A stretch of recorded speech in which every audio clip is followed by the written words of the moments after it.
Сәлеметсіз бе, құрметті оқырмандар.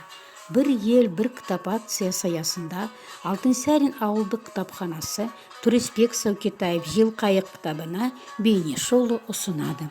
Жазушы Сәукетаевтың соңғы уақытта заманымыздың соқталы кезеңдерін суреттейтін «Қилы тағдыр» атты романдар циклін жазып жүргені көзі қарақты оқушы қауымға жақсы таныс.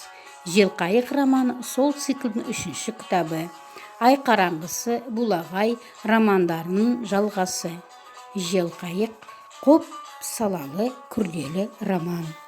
Сымбаты мен парасатына бойжеткендер қызығып, көз салатын Бақтияр деген жігіт әлде бір бай бағланның қызынан еріксіз айырылып, Зухра есімді жетім қызбен бас құрайды.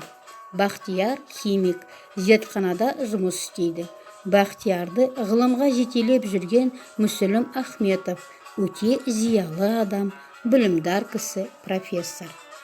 Бір күні профессор ауыр соққыға жығылып, ес-түссіз жансақтау бөліміне түседі.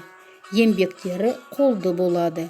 Профессор ауыр халда төсек тартып жатқанда Аманбаев ғылыми монография жазып атаққа бөленеді. Оған Бақтияр мен Биназар көмектеседі.